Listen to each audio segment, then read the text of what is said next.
gambling addiction. They sacrifice their relationships with their families, they sacrifice their financial health.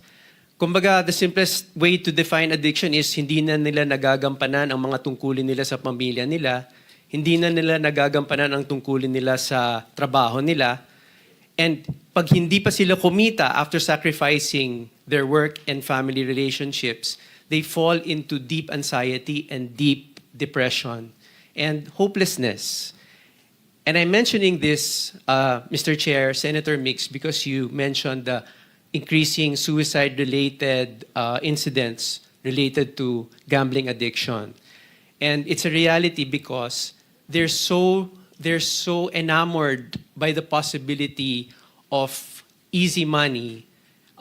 It's an escape for them. Instead of focusing on their work or other important relationships or seeing the other things that are important to them, it's all they think about. And they think they can hide it, but eventually even people around them notice it. Nasasangla na lahat ng mga gamit sa bahay. They're not able to focus at work because the reality of addiction, all kinds of addiction, the reality is that's all they think about. And with gambling addiction, it's no longer something like if you're into illegal drugs, may pupuntahan ka pa, marami pang surreptitious activities na gagawin para makuha mo yung drugs. Yung alcohol, lalabas ka pa para bumili. But with gambling, it's so accessible. The online gambling aspect that has permeated our society, while I believe it should be treated as entertainment, there are many of our countrymen, mga kababayan natin, who do not treat it as entertainment and go far beyond its purpose of entertainment and rely on it as a solution to their daily financial problems or as an escape from daily life, which compromises them. It displaces them financially, it eventually displaces them socially, and it affects them emotionally. When a person is affected emotionally by gambling, that's all they think about, and even their families are also affected because try as they much and no matter how much they believe na tatago nila yung obsession nila or yung addiction nila, nakikita pa rin yun ng mga pamilya nila and mga office mates nila. And when they are compromised that way and they are confronted, people who care for them mention it, they become defensive and try even harder to hide it. And that brings them deeper into their shell, deeper into their depression and sadness and anxiety. And I mentioned that again because of the story that you shared earlier, Mr. Chair, Senator Migz, about suicide-related gambling addiction. Yes, Senator Migz, just to inform everybody here, if you're a resource person and being asked, please limit your answers to a few minutes, 5 minutes at least, so that we can entertain everybody today. Meron lang po ako quickly sa Philippine National Police and NBI. Nabanggit po natin yung 1xBet. Binaba na nga po, inalis na po ng Maharlika Pilipinas Basketball League sa pakiusap po natin. Pero you know where they're at, PAGCOR? Sila po ang isa sa mga major sponsors ng World Volleyball na napapanood sa buong mundo, Championship 2025 sa MOA at Araneta Coliseum. Tingnan mo kabastusan na yan. May we request the Philippine National Police and the NBI to check on this? Kasi nakikita ko po sa screen kanina na nakalagay pa sa floor, 1xBet. Pwede po siguro tanungin natin PNP, NBI, yung organizers po na ito. Kasi pwede po sila makasuhan na parang kasabwat po sila dito sa illegal gambling. Tama po ba? Am I correct, NBI or PNP? Quickly lang. Pwede po ba? Pwede ninyo sitahin sila na Yes, sir. major sponsor na, illegal gambling operator na sa ibang bansa? Can we do that, right? Yes, sir. Can you do that? Can you send personnel there right Yes, now? sir. Yes, sir. NBI, can you also do that? Yes, Your Honor. Just to question them siguro, baka hindi nila alam. So you tell them that this is illegal and we are serious about this, itong 1xBet na ito. Ngayon, napapanood pa sila gamit-gamit itong tournament na ito para mapanood sila worldwide, para lalong sumikat siguro, lalo pang tumaas ang revenue. So I ask you, okay, to check on this, to verify po, then kausapin po niyo siguro organizer, you saying because ito po ay illegal gambling operations. Maraming salamat po. Go ahead, continue. Senator Migz, I'm sorry. No, it's okay. Thank you, sir. Valid points.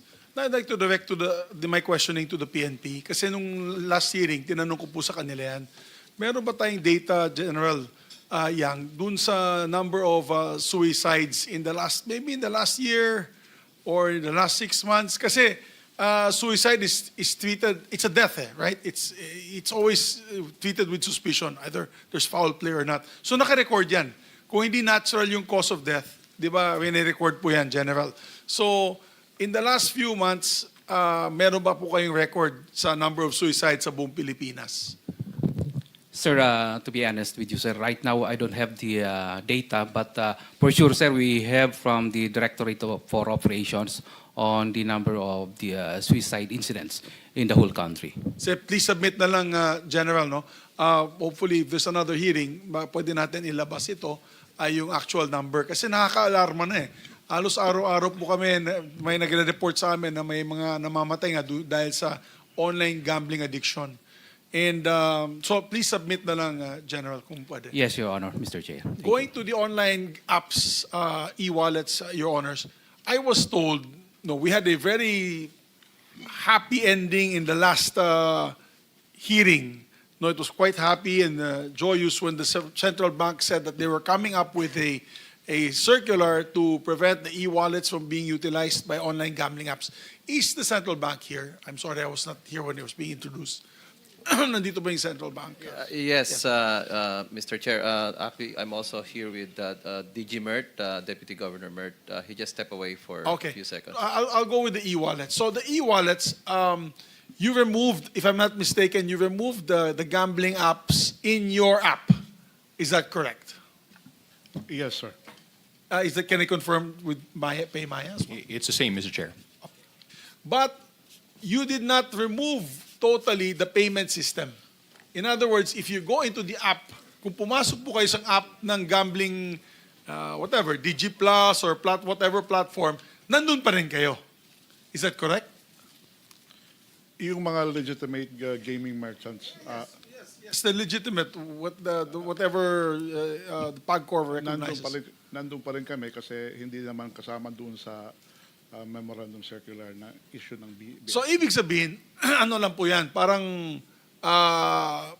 we just masked it. In other words, tinago lang po natin. Wala na po sa inyong app, pero nandun pa rin sa mga online gambling apps.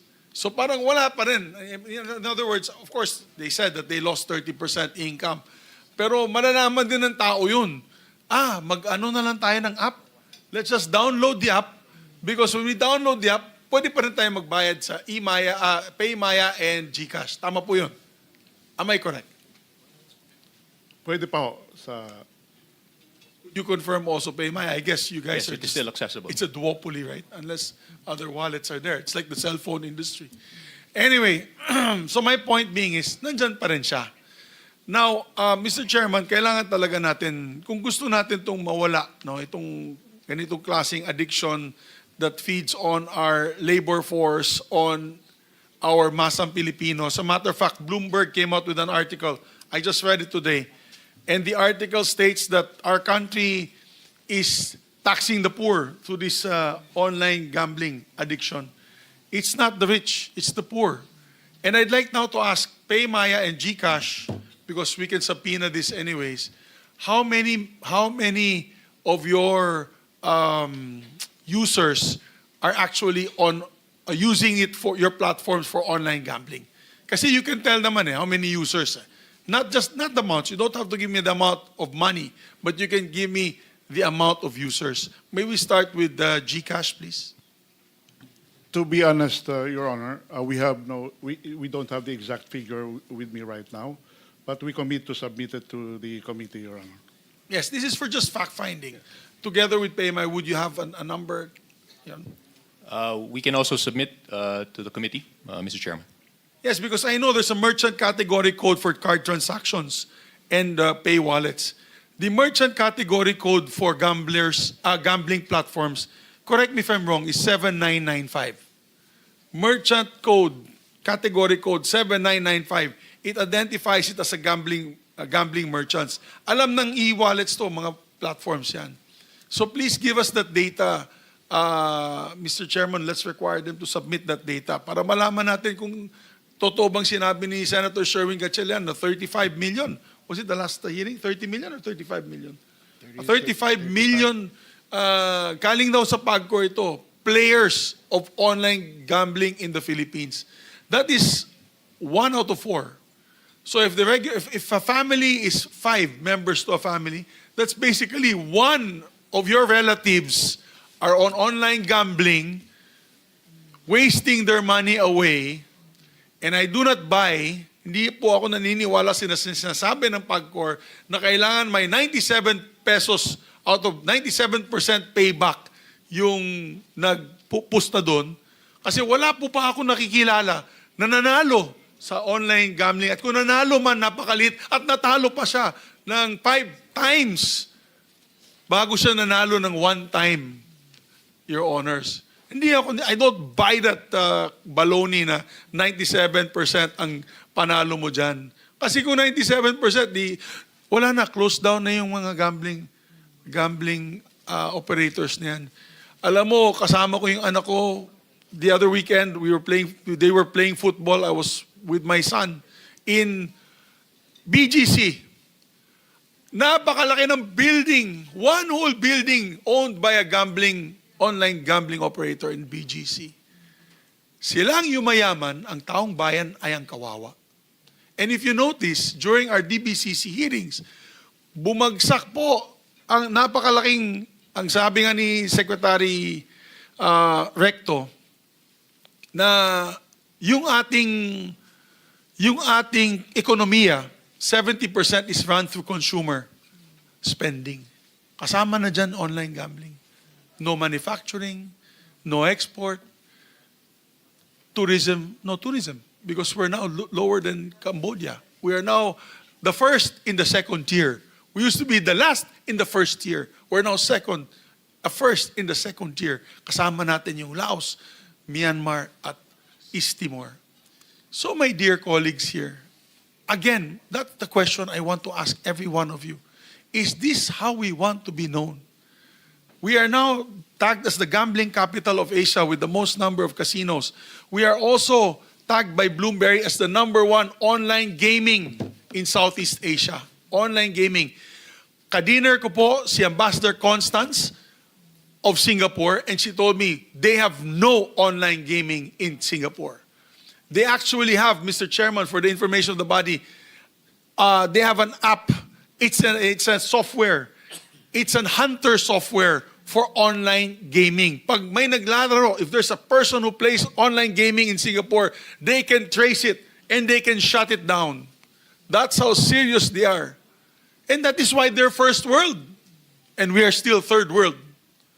Because instead of promoting education, promoting sports, labor, proper labor, instead of sending our Filipinos outside the country, we promote online gambling.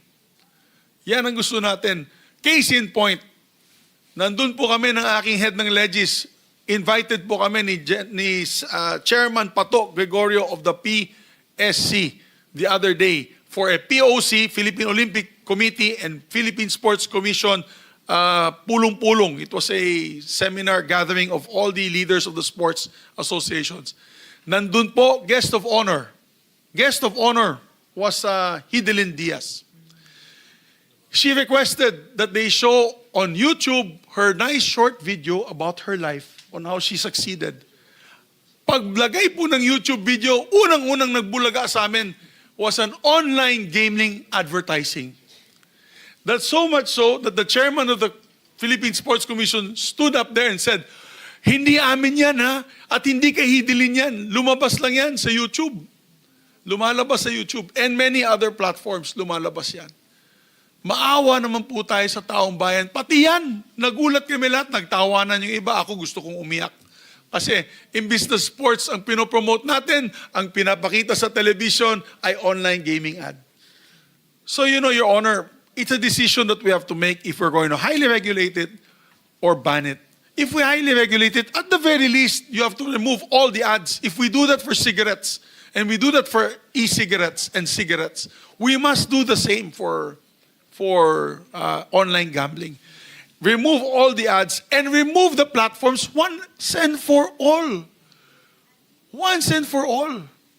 Alam ko, kausap ko yung mga boss ninyo eh. GCash tsaka Paymaya. Mga kaibigan ko, mga boss ninyo. As a matter of fact, ninong ko nga yung sa Paymaya eh. Sa kasal.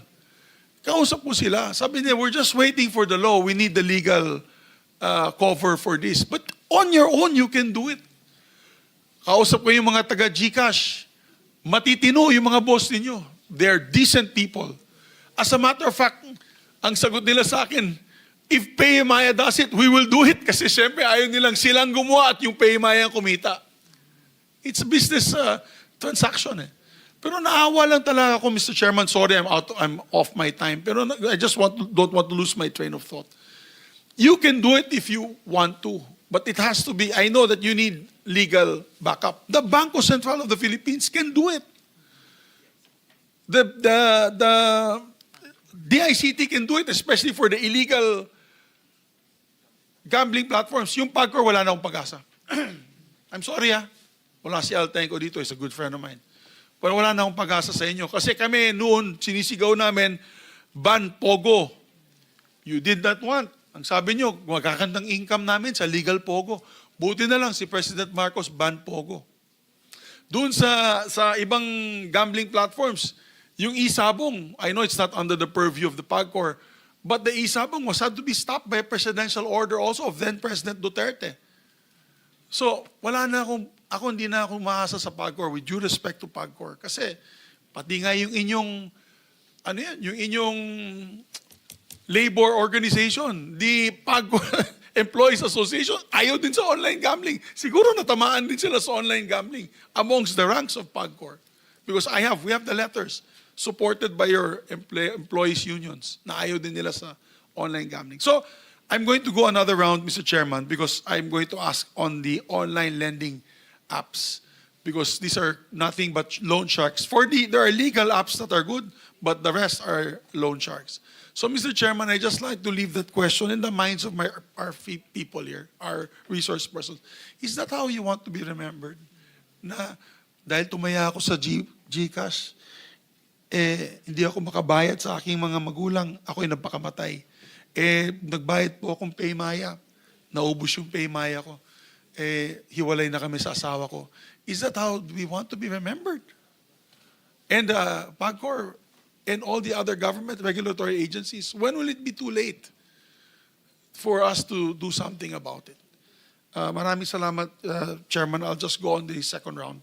All right, thank you very much, Senator Migz. For the record, Senator Ronaldo Bato de la Rosa submitted some questions to the committee.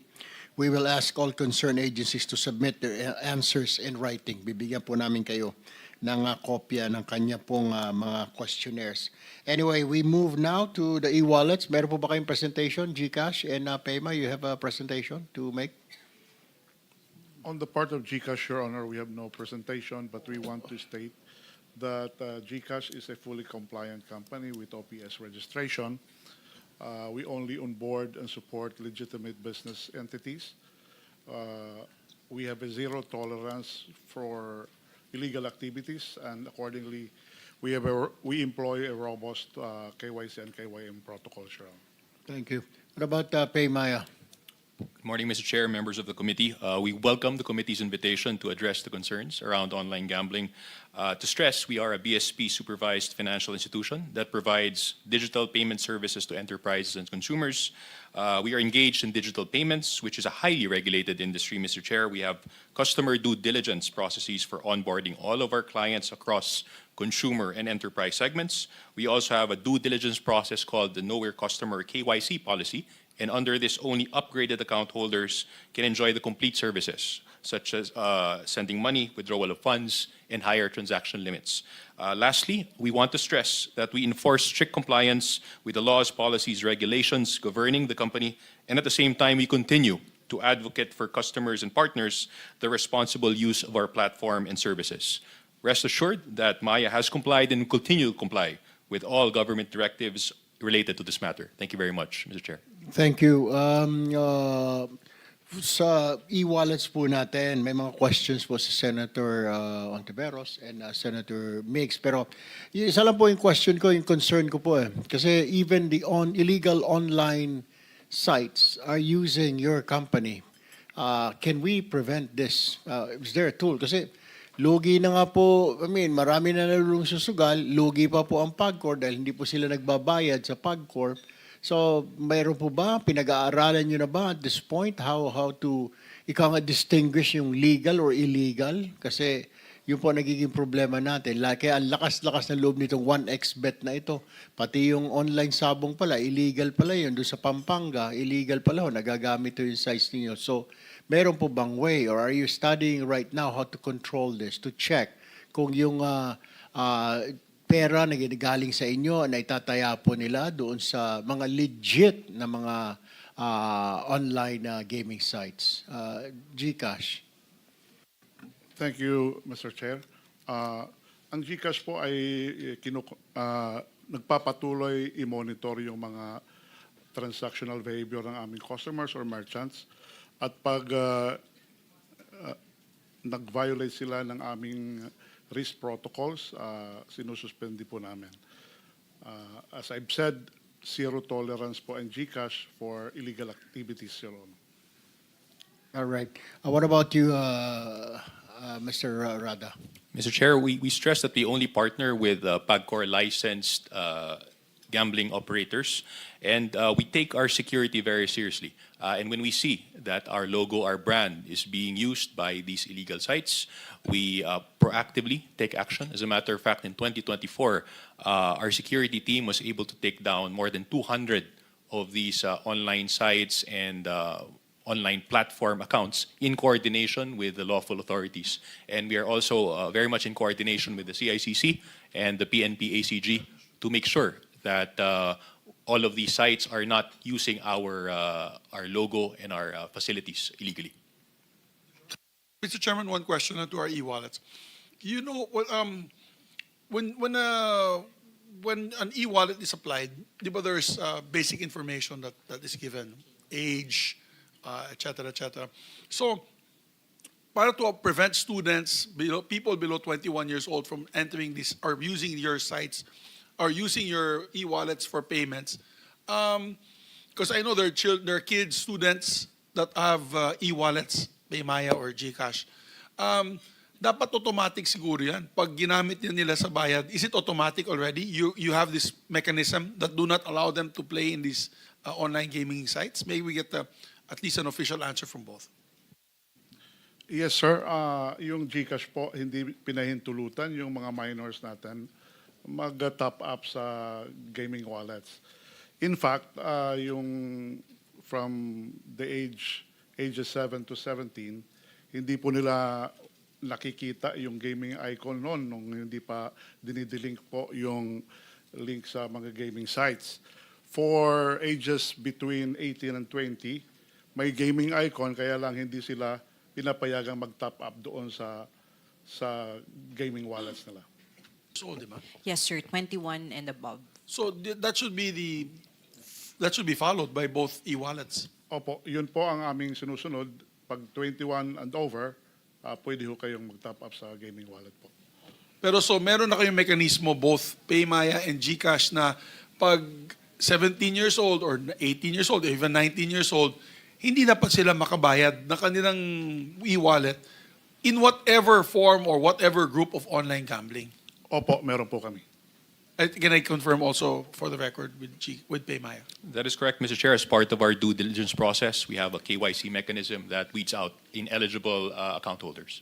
Oh, okay. All right, thank you, Senator Migz. Go ahead, Senator Ontiveros, your turn to ask your second round of questions. Thank you, Mr. Chair. Bago ko balikan yung GCash at saka Paymaya, balikan ko muna po yung PAGCOR, Attorney Jess Samaris. Just to continue yung kanina, no, yung punto po, yung punto ko rin talaga kanina, may kapangyarihan ang PAGCOR. may kapangyarihan kayo na i-control ang modes ng account funding. Particular kung paano mag-cash in at paano mag-cash out. Sa pag-regulate niyan, may value judgment ang PAGCOR. Similar sa tanong ko kanina sa e-wallets, value judgment. May value judgment din ang PAGCOR sa pag-regulate niyan.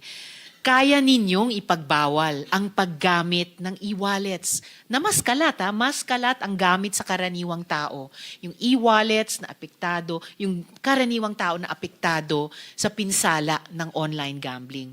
Bakit ayaw nyong gawin?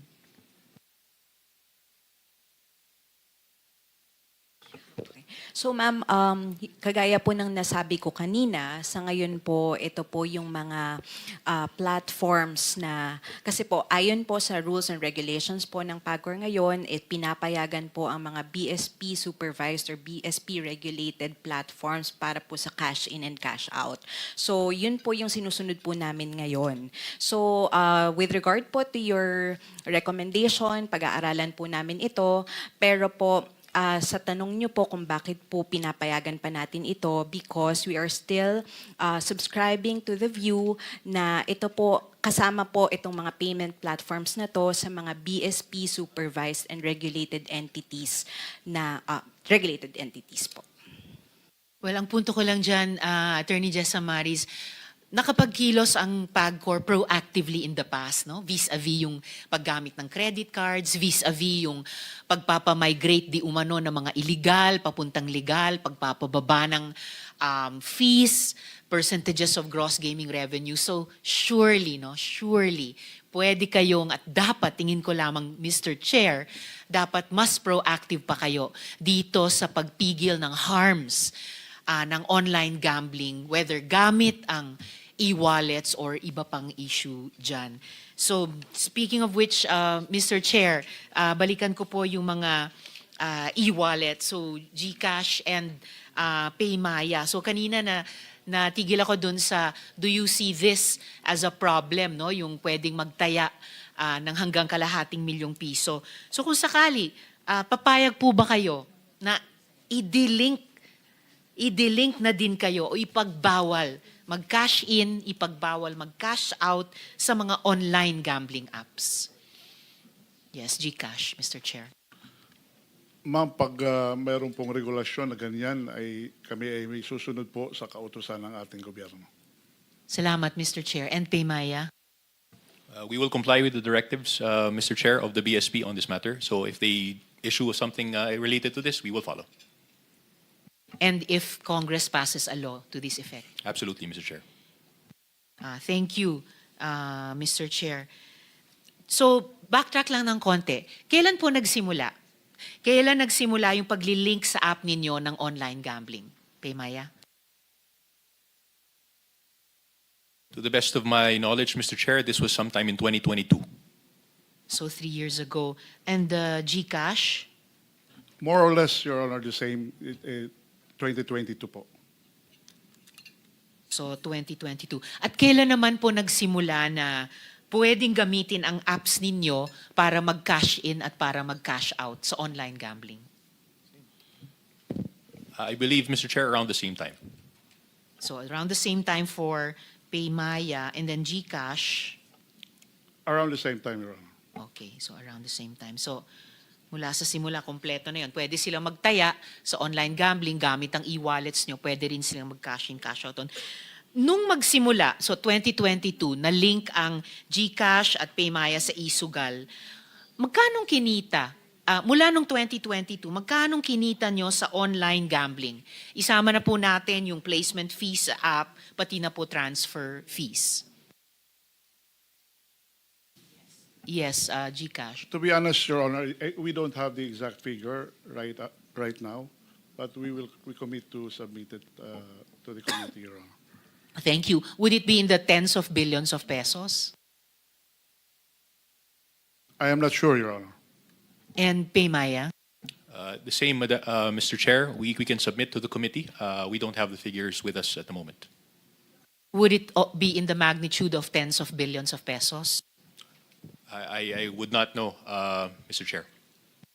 So, Mr. Chair, we will await that submission from both Paymaya and GCash. And then, sirs, Mr. Chair, napansin po namin sa mga apps ninyo, mayroon, nabanggit ko rin po ito kanina, kaugnay ng PAGCOR, tsaka Bangko Sentral, mayroon na ring online lending sa apps ninyo. So, posible ba na yung i-cash in mo sa GCash or sa Paymaya para sa online gambling ay galing rin sa loan mo sa Paymaya at sa GCash? Posible po ba yon? Yes, GCash. Ma'am, yung GCash po, hindi po nagpapahiram o nagpapautang para pansugal ng mga customers. Ang disenyo po ng aming pagpapahiram ay towards the financial inclusion goal ng GCash para makatulungan yung nakakaraming Pilipino na kailangan ng assistance ng kagaya naming mga financial institutions. But of course po, dahil kumbaga in-house na, pareho yung makapagtaya sila sa online gambling and makapag-loan sila. Kumbaga, pwedeng one-stop shop na ang GCash o ang Paymaya para sa parehong actions ng subscriber nyo. Hindi po, Your Honor, kasi yung loan, hindi po part ng gaming journey. Wala po yun doon sa bottom ng gaming entity. No, wala sa pondo ng gaming entity. Pero kung ako, Globe subscriber, then kung magka-GCash ako, then kung nag-online sugal ako, posibleng mag-loan ako sa GCash and then gamitin ko yung niloan kong iyon para tumaya sa online gambling. Di ba posible po yun?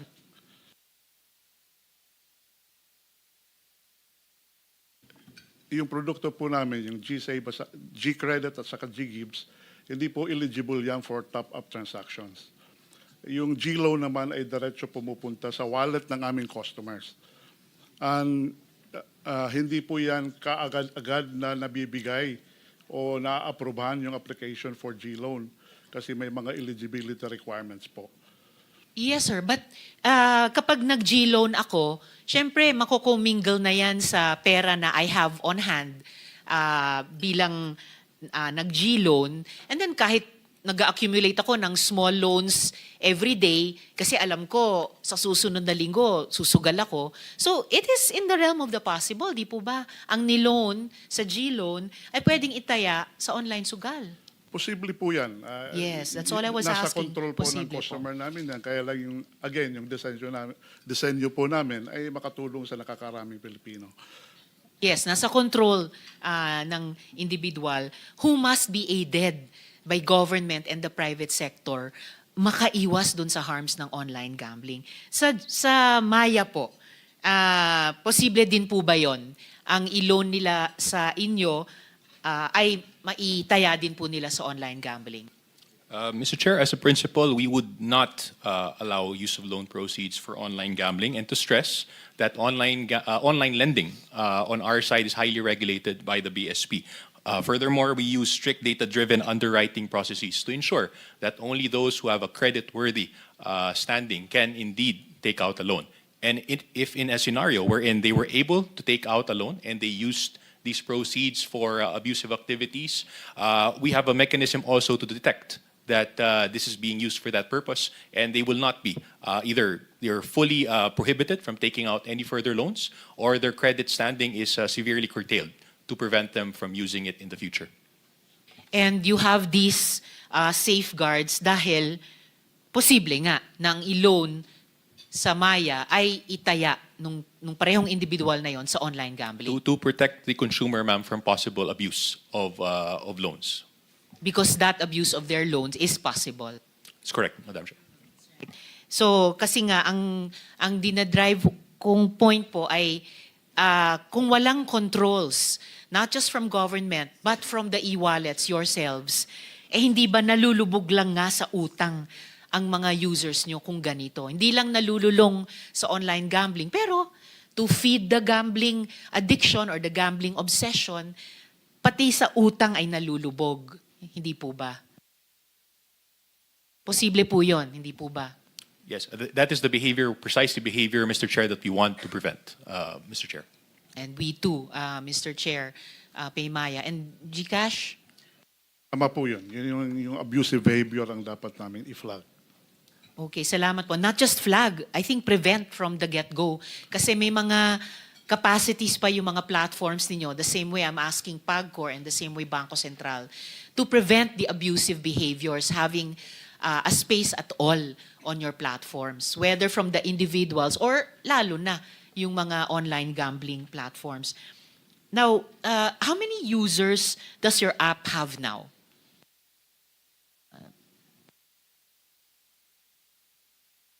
GCash?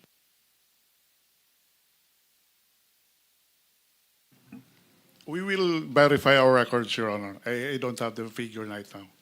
It would help, sir, Mr. Chair, if you could verify that during this hearing. And Paymaya? We'll look for the exact number and we will submit it to the committee, Mr. Chair. Yes, please. If you could submit it during the hearing, tulong po yun. Could you give us data on what percentage of your users clicked on online gambling links in your app? Ilang tao po ba yun? Globe? I mean, GCash? As we have requested Senator Zubiri for us to submit in writing, we will, Mr. Chair. Thank you, Mr. Chair. And Paymaya? It will form part of the submission as well, Mr. Chair. Salamat. It sounds like hindi masasubmit ngayong hearing, Mr. Chair. Pero kung kayang any pieces of this information during the hearing, makakatulong po para mas directed po yung mga tanong at mas ngayon pa lang matutulungan na kami magbuo ng mga rekomendasyon. Meron po ba kayong general profile ng mga GCash users na ito, ng mga Paymaya users na ito? Halimbawa, age range, gender, average value ng account activity? That will be part of our submission just to avoid contradicting our previous submissions to other relevant national government agencies. Salamat, GCash. And Paymaya? The same, Mr. Chair. Alright. Siguro very important sa amin yung age range. Kasi everyone around the table has said ayaw natin na yung mga bata. And they historically have been ay biniktima, nalulure na maging online gamblers. Saka yun ding average value ng account activity, lalo na't concerned po kami dun sa saan mapupunta yung kakarampot na ngang minimum wage na mga arawang manggagawang Pilipino kaugnay ng online gambling. Magkano po ang madalas na taya sa mga platforms nyo?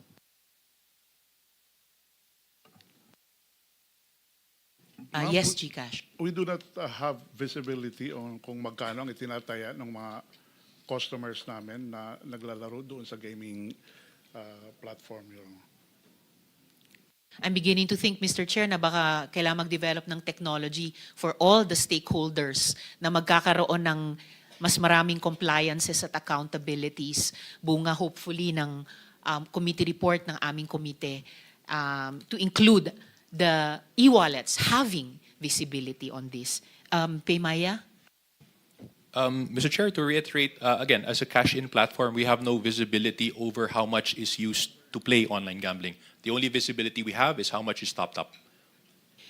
Salamat. What about, ilan po sa mga nag-access ng online gambling sa GCash at Maya ay nag-access din ng utang sa GCash at Maya? Yes, GCash. Same request, Your Honor. We will commit to submit the same to the committee, Your Honor. Thank you, Mr. Chair. And Maya? We will do the same, Mr. Chair. Yes, please. Lalo na't dahil yung isang line of questioning namin ay, di ba, paano ma-disincentivize na hindi lang malulong sa online gambling pero mabaon lalo sa utang dahil ginagamit pala ang pag-uutang sa platforms nyo para mag-online gambling. Perhaps last question for the e-wallets in this hearing. Can you confirm if online gambling operators are registered as account holders in your app?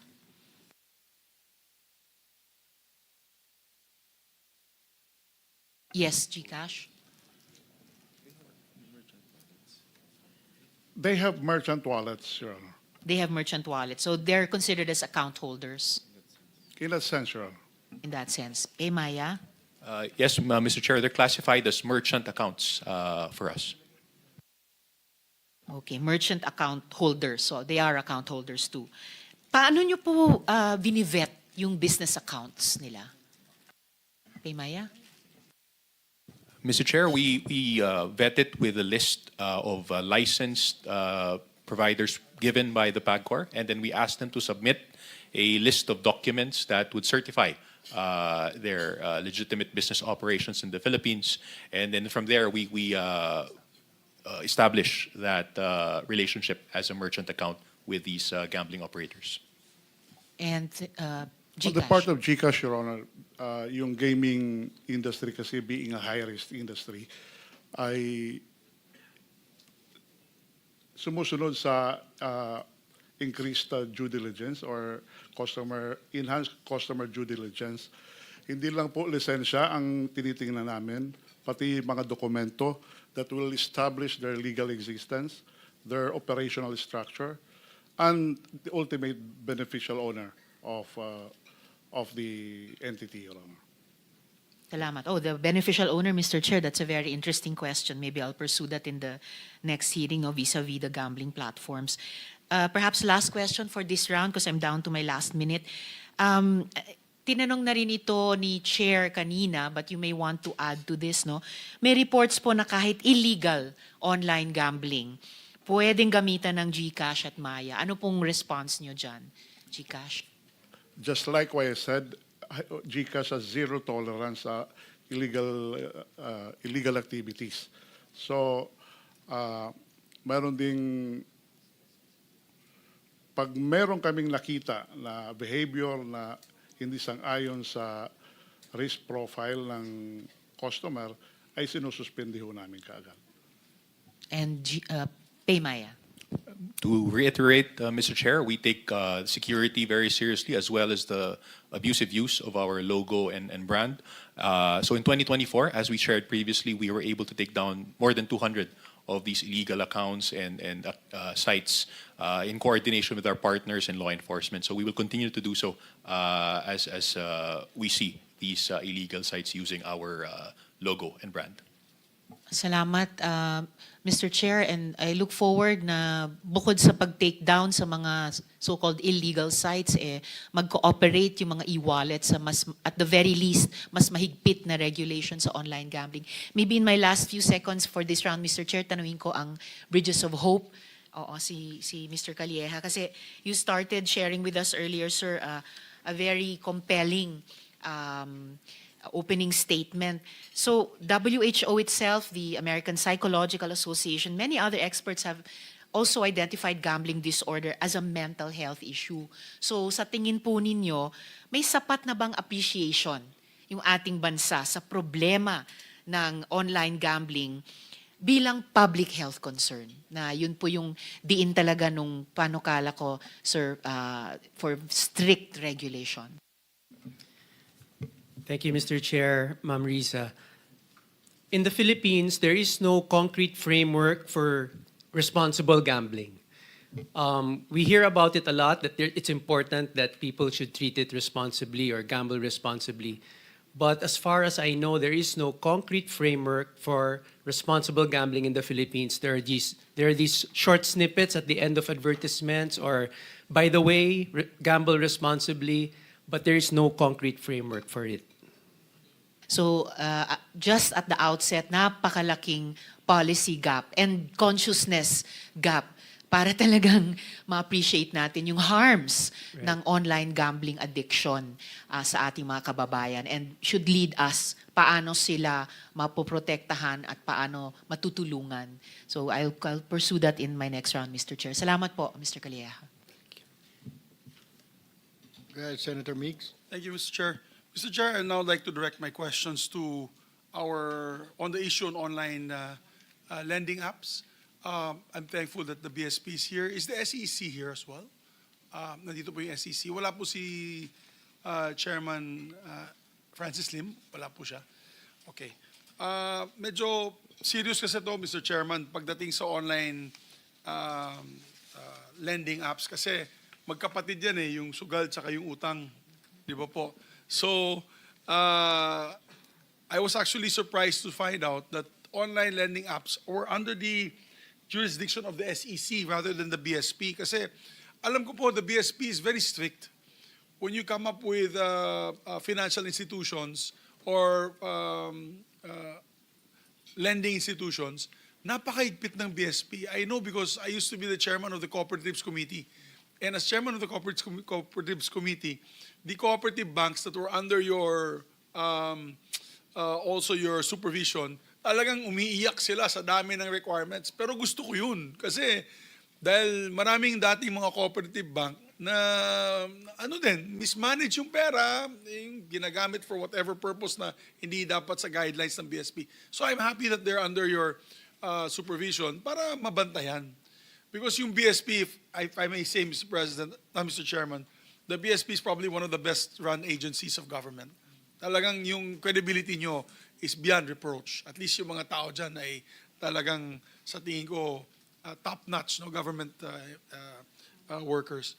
So, dito naman sa SEC, nagulat ako kung kaya ba nila na ma-monitor itong online lending apps. Kasi lahat po na nakakausap po namin na nagkakaroon po ng gambling addiction, pag naubos na po yung pera nila, mangutang sila. At ang pinakamabilis na pautang, hindi sa bangko. Very difficult mangutang sa bangko. Ang online lending apps. The legal online lending apps, they've actually approached me. There's a few that are legal. And they've given us the difficult requirements also set by them on policing their ranks on how much they can charge on interest, etc., etc. Pero karamihan dito sa mga online lending apps ay yung mga fly-by-night. Registered nga po sa inyo, pero meron talagang humihingi ng a high of 6% per week to a high also of 30% per month na interest rates. Namomonitor ba ng SEC ito? Isa-isa? Or pag na-register na, goodbye Philippines ka na, bahala ka na sa buhay mo? May I ask the SEC, please? Mr. Chair, for the interest rates, as we know, the usury law is actually suspended, so there's no interest rate capping on loans offered by financing and lending companies. The only interest rate ceilings that we have right now is covered by MC3 series of 2022, which implements a BSP circular, limiting the interest rate ceilings for certain loans. Those are usually covered by loans below 10,000 pesos or 4 months. May I-clarify that? Ibig mo sabihin, wala po tayong cap. So, kung meron po kayong lending app na application, na grant nyo po yan, pwede po sila mag-charge up to 20% a week? Wala po pala tayong batas para dyan? Unfortunately, Your Honor, yes po. Oh my God, so mas grabe pa sa mafia ito. Because sa Yakuza. Loan transactions are actually covered by the civil law. So basically, kung ano po yung pinag-usapan, pinagkasunduhan sa kontrata between the lender and the borrower, yun po yung nasusunod at present. Unfortunately, ang problema dyan, marami sa ating mga kababayan, lalo na yung mga minimum wage earners, hindi po nila naintindihan yung fine print ng kontrata. Kaya nga yung bangko napaka-thorough eh. Yung bangko, maglo-loan ka sa bangko, talagang napakagrabe yung kailangan due diligence na dapat gawin nyo. Sa inyo pala, wala. You act like a bank. These online lending applications, parang bangko yan eh. Tapos pag hindi ka pa makabayad, grabe yung papahiyain ka. And tatanungin ko din sa Privacy Commission yan. And other government agencies, pwede ba gawin yun? Napapahiyain yung tao? Kasi as part of your loan agreement with the lending app, magbibigay ka ng 10 hanggang 20 tao, pati cellphone nila, para magiging witness, not witness, but parang guarantor eh. Pero hindi mo alam eh. Bibigay lang yung pangalan. Let's say, kung mag-apply ka, magbibigay ka ng pangalan. Bigla na lang magte-text kasi may staff ako, ganun. Araw-araw, hindi niya alam, binigay pala ng kaibigan niya yung pangalan at number niya. Araw-araw, tinetext siya, sabihin mo sa kaibigan mo, nakakahiya siya. Magnanakaw, hindi nagbabayad ng utang. Ganun, it's a shame campaign. Hindi niyo ba ito napapansin? Wala bang nagre-report sa SEC nito? We have received complaints on that, Mr. Chair. As for interest rates, currently the SEC is studying on the imposition of interest rate ceilings. Yes, because there is jurisprudence on this. The Supreme Court noted in 2024 na 3% per month struck down as unconscionable. Sinabi ng Supreme Court yan, 3% a month. I guess this was maybe complaints from credit card owners. No? So nakalagay na, Supreme Court yan. We can get the exact Supreme Court, I think it's Medel versus CA. Itong 5% a month is voided as excessive and inquisious. And then another one was Castro versus Tan, 3% to 5% rates deemed unconscionable. Courts reduced to legal rates.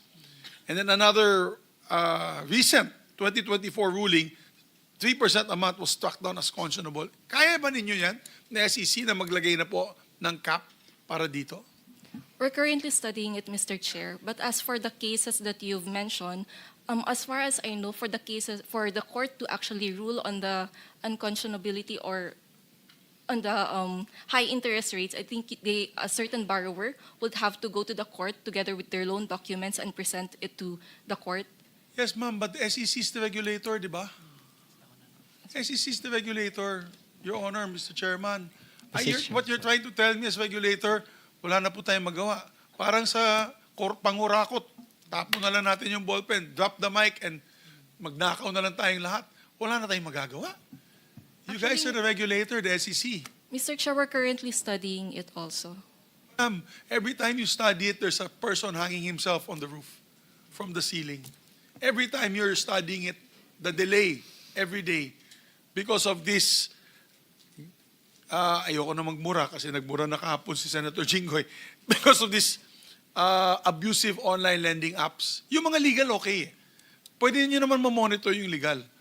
Pero sila na mismo lumapit sa akin yung legal at humingi ng tulong dahil hindi daw ninyo kayang i-regulate yung ibang fly-by-night na operators na nag-apply sa inyo. Maybe you should do a review, an audit dito sa mga kumpanyang ito na binigyan nyo ng permit. Madagdagan ko lang, Majority Leader Migz. Oo nga po, marami yung reklamo sa opisina po namin na pag naningil, sobra-sobra napakabastos papahiyain. Wala ho tayong ways to prevent this. Not only SEC, Central Bank, wala ho ba? It's beyond your control. Yung pag naningil, talagang papahiyain ka. Sasabihin, may kaibigan mo, sinabi, anak ka sa labas, etc. I mean, utang lang po yun. Utang na 2,000 piso, pinapahiya. Wala ho tayong mga regulation, I mean, and harassment to stop these people, this company. Iasa lang ho natin na sa cyberbullying. Dapat po, tanggalan ho na lisensya yung mga lending institutions na gano'n. Di po ba? Dapat may mga gano'n. Central Bank, SEC. Ano ho? Mr. Chair, the universe of lending companies online and otherwise may be divided into two, those supervised by the BSP and those supervised by the SEC. So for those supervised by the BSP, we have a circular regulating the market conduct or the practices of the lending companies in terms of collection and customer engagement. So hindi ho namin pinapayagan yung mga ganong methods that harass the borrowers, no? So meron naman ho silang recourse pag hindi makabayad, but not to resort to those kind of market conduct, Mr. Chair. SEC, so ang Central Bank, meron kayo, wala po kayong safety nets para po dun sa mga borrowers na maaring natanggal sa trabaho, hindi ka agad nakabayad o nagkasakit, yung pambayad niya ginamit mo na pampa-hospital o pang-enroll. Wala ho kayong ganon, SEC? Mr. Chair, we have a circular on unfair debt collection practices. That's MC 18 series of 2019, and it's also incorporated with the SEC rules and regulations for financial products and Services Consumer Protection Act. What does it say? Can you give me a rundown or a gist of that circular? Does it, Basically, Mr. Chair, ang sinasabi po ng circular, yung mga certain acts na abusive collection practices, pinagbabawal po yun. For example po, yung pagmumura habang nangungulekta, yung pagtitreaten po sa buhay ng mga tao habang nangungulekta, yung mga usual po na yung pagpapahiya, nasasabihin, ikaw anak ka sa labas o ikaw hindi kuan, walang kwenta ka, tatay mo, magulang mo sa kulungan. O, Kasama din po yun. ano hong penalties noon? ang penalties po, Mr. Chair, is that we can actually impose monetary penalty or also revoke their certificates of registration and also their certificates of authority to operate as a lending or financing company. Mr. Chairman, tatanong ko lang, meron na ba kayo naparusahan? Meron na At po. ilan? Please give to the committee baka isa lang, dalawa, sa dami pong, may we know lang how many are registered with you, online lending apps po. For online lending apps, there are around 108 financing and lending companies that have a total of 168 online lending platforms. 168 online lending platforms. Please submit to us the list of these online lending platforms, yung mga, at saka yung mga sino ba mga may-ari nitong mga online lending platforms na ito. Kasi ang nangyayari po, parang loan shark ang dating eh. Yung tipo, kung hindi ka magbabayad, bubugbugin ka pag makita ka namin. Di ba? Parang ganun ang dating eh. I would say, Mr. Chairman, if we pass a legislation, if we're going to really, bottom line, kung hindi po mababan at ang gusto po ng gobyerno ay highly regulated, ayaw naman po natin mabito ito. At pag naging highly regulated po siya, I would suggest that let's give it to the BSP. Let's transfer the responsibility of that from the SEC. Kasi yung SEC, hindi nga na, with due respect, medyo mahirapan nga yung SEC para mag-clean up ng corporations with illicit trade. Diba? That's where we go to get our details when we have investigations on illicit trade. Hirap na hirap din silang ma-regulate yun. So maybe what we should do is let SEC, Securities and Exchange Commission, concentrate on corporations and let's give the lending what you call this, the lending, yung lending regulator to the BSP kasi sila talagang expert tsaka mabilis gumalaw ang BSP. I know because I think the BSP monitors Paymaya and GCash, di ba? So, mas maganda yun. Ang ginagawa nila sa GCash at Paymaya na may highly regulated, they can make also bantay itong mga online lending apps, Mr. Chairman. I would suggest that in our committee report that the BSP take over. Kasi this has nothing to do with gambling, but although we're going to come up with legislation for gambling, isama na natin in the same bill yung online lending apps para may pasok din natin po yung issue na ito. Makasingit lang, Senator Migz. Meron ho ba kayo? Do you have a hotline for where customers, where consumers can report yung abusive behavior ng mga lending companies? Meron po ba kayo, SEC? Yes, Mr. Chair, nakapost din po sa website. Nakapost sa website nila kung saan sila pwedeng tumawag. Yes po, may sarili pong iMessage portal for complaints po against financing and lending companies. And gaano ka bilis ninyo na-actionan? For example, somebody will call your office or will complain through email na hinaharas na siya at na pinapahiya siya. How quick do you react? If by call po, parang ASAP po. Kapag by email po, usually within 2 days po na-actionan po kaagad. All right. What about central bank? How do you react or how quick do you take action? That's immediate, Your Honor, because we have an online bot we call BSP Online Buddy. So apart from coursing your complaints through the usual channels, email, call, there's that bot that users can use to log their complaints, and that immediately gets to our server. And the action that we take is to acknowledge it and also to direct the concerned financial institution to respond. And we monitor there's a certain number of days they're allowed to respond. And if the response is not satisfactory to the customer, then they can raise that for the next level, which is a mediation. And hopefully ma-resolve na doon. Otherwise, the customer can choose to elevate it to adjudication, and there the BSP decides who's right or wrong. As two questions na po, Chairman. Dito sa Know Your Customer policy of lending apps, I was informed that government-issued identification cards are processed by artificial intelligence. 5 to 10 minutes lang ang approval. 5 to 10 minutes lang ang approval daw nitong online lending apps. Kaya napaka-accessible nito at maraming na hindi nakakaisip dun sa mga fine print, ika nga, sa nilalagay. Baka hindi pa nga nila alam gano'ng kataas ang interest rates na babayaran nila. Hindi lang buwan-buwan, linggo-linggo. And so I want to ask, there was about 86 in June 25, it was reported that 86 victims filed complaints with the PAOK on intensifying its crackdown on abusive online lending platforms. Meron na bang, according to the PAOCC, which is the Presidential Anti-Organized Crime Commission, it's handling about 150 similar complaints. And it expects the number to rise, rather, as more victims come forward. Sino po itong mga online lending platforms na ito, SEC? Meron po kayong mga listahan nitong mga complaints? Or listahan ng mga kinomplain ng mga biktimang ito? We will just submit it to this committee, Mr. Chair.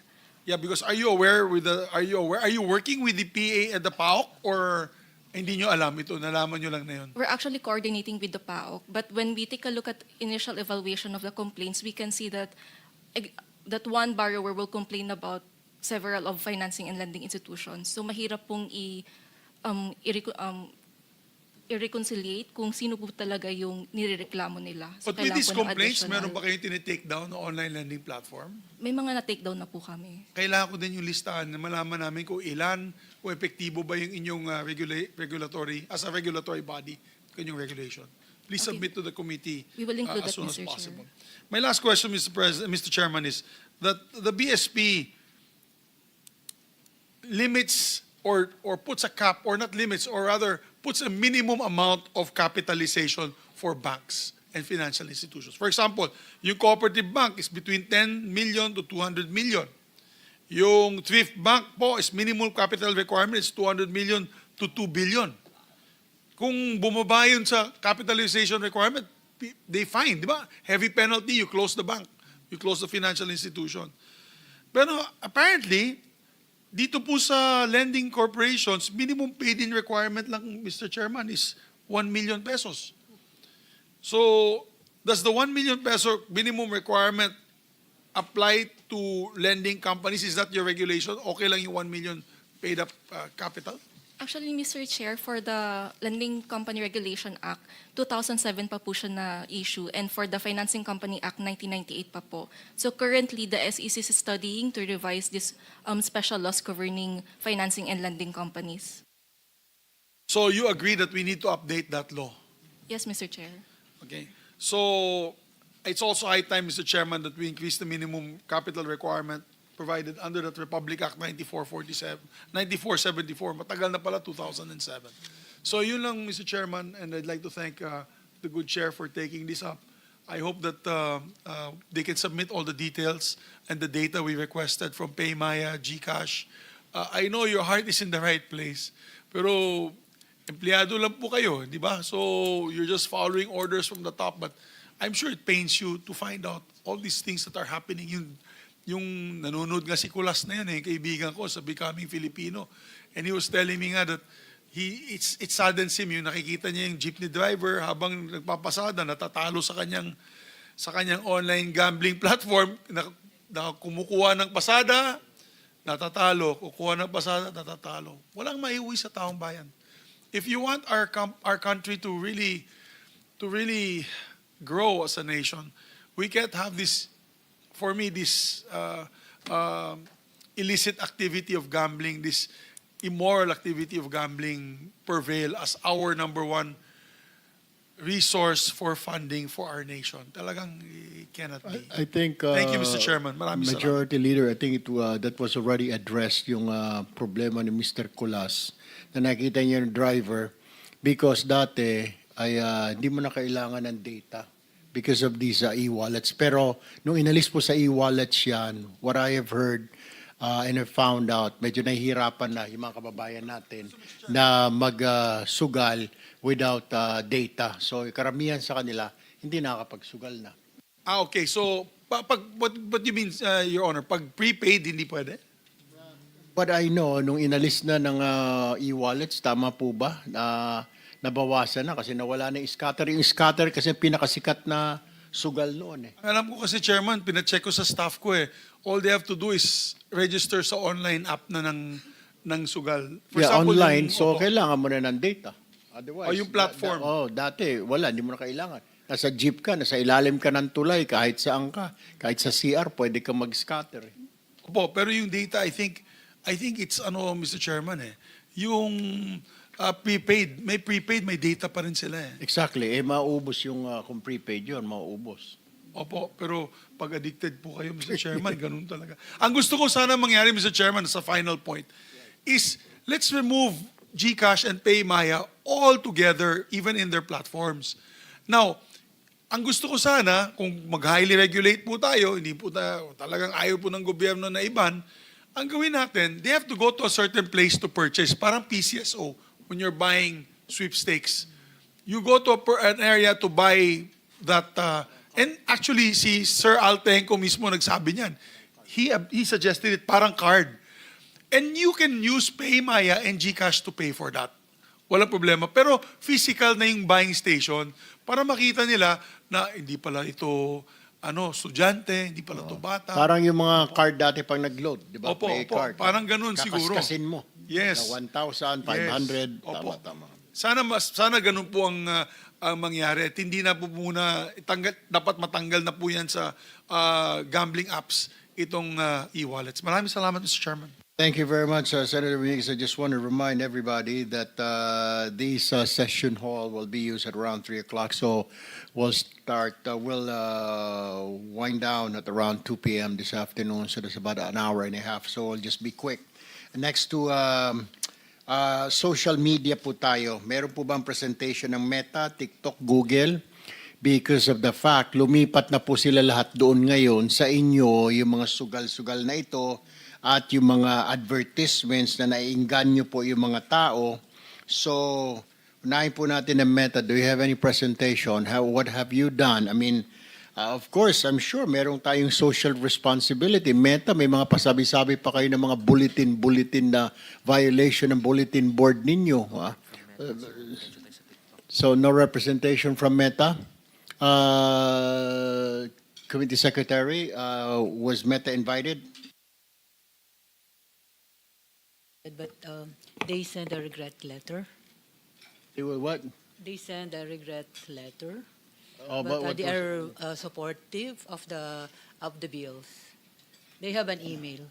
Oh, they have an email? Yeah. Was it a good explanation? Can you furnish this Yes, sir. representation? Yes, sir. Yes, sir. If that's acceptable, because importante sila dito. Kasi may nakikita po ako, Senator Risa, at saka mga kasama, na meron pong, lalo na sa Meta, pinagmamayabang niya pa na yung puhunan niya ay 1,000, tapos naging 15,000 dahil sa nagsugal siya nito. Imagine that.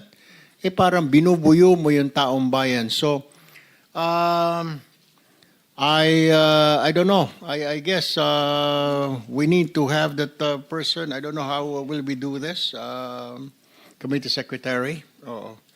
I want an attendance request for an attendance of Meta here next hearing. It's the letter from Meta. Dated September 15, 2025, Honorable Erwin Tulfo, Chairman, Committee on Games and Amusement. This refers to the invitation extended by your esteemed office to attend the public hearing and inquiry on September 16. We sincerely thank Your Honor for the opportunity to participate in this important discussion. We commend the Senate's efforts in collaborating with different stakeholders to ensure the safety of everyone online. However, I would like to respectfully convey our regrets as Meta's relevant subject matter experts are based in Singapore and the United States and are currently unavailable due to prior commitments. Nevertheless, on behalf of Meta, we remain committed to support the legislative process and would appreciate the opportunity to meet separately with your office. This will allow our authorized representatives to present Meta's initiatives, policies, enforcement, and partnership with both government and non-government stakeholders to discuss Meta's existing policies on online gambling and real money gaming content. We will coordinate with your team to arrange a suitable time. Meta will also send its position No, paper. Committee Secretary. Why are they dictating this committee kung kailan sila mag-attend? No. Ay kung ganyan pala, gusto pa nila, and I don't agree attendance. I don't know kung kailangan siguro isabina yung country representative nila. I mean, that's not an excuse na in their own time and in their own explanation. May problema sila ngayon nangunguna dito na nakita ko na may mga vlogger dyan na nagpo-post na sinasabi na nanalo siya. Parang inihikayat pa yung mga tao, yung mga viewers. And then sasabihin nila, they can't. Okay, nawala na nga, inalis na nga natin dito sa mga e-wallets, doon napunta sa kanila. And then may mga links sila doon na pwede kang magsugal. And then they don't want to attend. So don't force me, Meta, na isabpina ko pa kayo. Because I know they have country. Who signed that letter? The letter, Your Honor, was signed by Jenixon David, Public Policy Manager, Facebook Philippines Representative Office. Well, by Philippines pala. Though I want you to send, try to invite him again or his attendance. You tell him, I want his attendance here. Otherwise, I'll be forced to, this committee will be forced to send a subpoena for him. Yes, sir. Thank you. Kaya, alam mo, yun na nga, isa sila sa mga may problema. And then sila, how in the hell you don't respect this committee? Kung wala ka respeto sa ibang committee, huwag mong gawin dito. Ang daming kulungan niya sa ilalim, pwede kitang ilagak dyan. Ang kalukuhan yan. I mean, disrespect. Mr. Chair.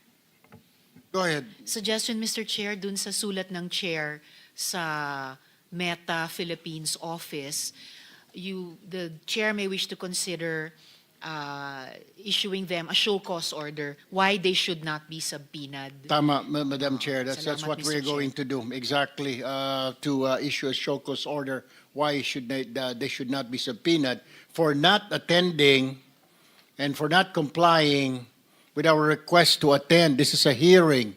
We have a problem here, and this is a national problem. Hindi po ito problem na sa Metro Manila. Problem po ito ng mga tao. And imagine, Senator Risa, there's like 65% of Filipinos are hooked in online gambling. And that's what we're trying to find a solution right now. Are we going to stop this totally? Or we continue this through strict regulation? Kasi pag tinanggal mo naman, sabi ng PAGCOR, sabi ni BSP, sabi ng Department of Finance, mawawala ng kita. Eh, pambayad daw pala sa PhilHealth, sa UHC, sa Universal Healthcare natin. Pambayad sa mga sports natin, mga coaches, etc., mga staff. So we're trying to weigh here. Ipasara ba natin kung ako lang tatanay? Isara na natin itong kalukuhan na ito. Tapos ngayon, sasabihin mo na in your own time, hindi ka mag-attend at mag-meet kita na mag-isa? What the TikTok, do you have a presentation to make? Mr. Chair, with your permission, we have a brief statement. Please, go ahead. Mr. Chairman, members of the committee, good afternoon. I'm Yves Gonzalez, part of TikTok's public policy team.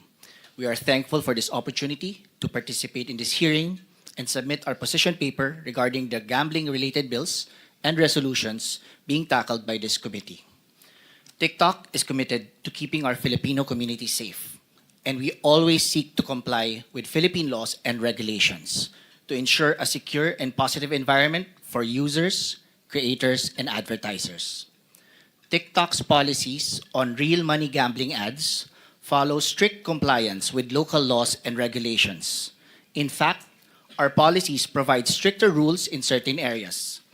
As an example, while the law allows gambling ads to be shown to a person at least 21 years of age, at TikTok, our policies require that the person be at least 25 years of age. To answer a question posed by the committee in one of its letters to us, TikTok does not show real money gambling ads to users who are minors or to any user below the age of 25. Companies seeking permission to run gambling ads must provide certified proof that their gambling activities have the necessary licenses from PAGCOR. On the main TikTok app, our community guidelines prohibit the facilitation or marketing of gambling or gambling-like activities. We also do not allow minors to see content that glamorizes or makes positive statements about gambling. 99.5% of content that violates our gambling policies are removed proactively. While TikTok strictly complies with Philippine laws and regulations, we voluntarily paused real money gambling ads in the Philippines last August 22, 2025, in response to policy statements from President Marcos Jr. and DICT Secretary Henry Aguda. We understand that as of today, TikTok is the only platform to voluntarily pause such ads. In his August 20 statement posted on his social media pages, DICT Secretary Aguda noted, "Malaking bagay ito mga kababayan, ipinapakita nito na kahit ang malaking global platform ay handang makiisa sa ating adhikain na digital bayanihan." With that, Mr. Chairman, we will continue to work closely with this committee and our government partners to arrive at measures to address the concerns raised by various stakeholders. TikTok looks forward to answering the questions that this committee might have as we work to always be a part of the solution. Maraming salamat po, Mr. Chairman. Maraming salamat, Mr. Gonzales. Thank you for coming in and for answering our invitation. We go now to Google. Google, are you here? Is there a representative from Google? Yes. Good afternoon, Honorable Senator. I am Putri Alam. I lead the Government Affairs and Public Policy for Google in Southeast Asia. Firstly, allow me to share an opening statement to you, sir. Sa ating butihing senador, magandang hapon po. Salamat po for inviting Google to be here today. We appreciate the opportunity to address this critical issue of online gambling. Google is committed to make the internet safe for everyone, and we also share the commitment to stop and prevent illegal online activities, including gambling. And we do this through a three-pronged approach. Firstly, is a robust and strong policies across our platforms. And secondly, through technology. And thirdly, but not least, working and collaborating with regulators and other businesses. On Google Play Store specifically, in the Philippines, we have strict rules that ban all apps that facilitate or promote real money gambling. So we do not allow real money gambling apps on the Play Store. On Google Ads, in addition to prohibiting ads personalization for Google accounts of children under 13, we also have additional protections for teens under 18, and specifically in the Philippines, we do not allow advertisement on gambling to be served to users under 21, sir. Also, on Google Ads platform, we have clear policies that govern the promotion of gambling, including, again, as I mentioned, prohibiting and targeting of minors, as well as requiring the responsible gaming page. Moving forward, we are ready to work closely with you and the Philippines government and relevant authorities to address any concerns. And we believe that by working together with clear and robust regulation and technology innovation and responsible business practice, we can create a safer online environment for the Philippines. Thank you again for the invitation today, sir. Thank you for joining us. We really do appreciate that, but we have a couple of questions if we can just stay online. But first of all, let me just move back to Mr. Gonzalez here. Mr. Gonzalez, there are advertisements in TikTok I've seen recently. All right. Meron po bang oras na inaalaw ninyo na pwede mag-advertise? Or totally wala na po kayong ganon advertisements of online gaming sa inyong platform? Mr. Chair, as of August 22, 2025, sinuspend po namin temporarily yung pong mga gambling ads. So, 24/7 po yan since August 22, bawal na po for now. Oh, good, good. Okay, so you're telling me wala na po talaga makikita ang mga bata, ang mga tao na mga online advertisements ng online gambling? Mr. Chair, to reiterate po, kahit po nung bago po mag-suspend, hindi po pwedeng makita ng bata. So yung policy po ni TikTok ay minimum dapat po 25 years of age para po makakita po ng gambling ads. Pero since August 22 po, since sinuspend po, wala na po. Kahit na yung 25 years old and above? Opo, Mr. Chair. Wala rin po kayong link, ika nga, pag pumunta po sa inyong platform na maghahanap po siya ng sugal, wala siya makikita doon, yung mga kababayan natin? Wala po. Wala din. Okay. From Google, are you still there? Yes, sir. All right. So YouTube is also under your organization, under your umbrella, correct? Correct, sir. All right. The question is, I've seen some YouTube accounts here while they were playing in casinos and then even bragging they won this much amount. Can you further study if you can remove this and not allow this in Google and even in YouTube? Madam? Thank you for the question, Honorable Senator. We do have community guidelines across our platforms, including YouTube, and all of our creators must abide by these strict policy guidelines. So if they do incite any statements that are violative of this community guidelines, we will enforce upon that creator, sir. We are also working with very closely. We have a very open communication and collaboration with the ICT and CICC. If there is any, content that might violate local laws and regulations, sir.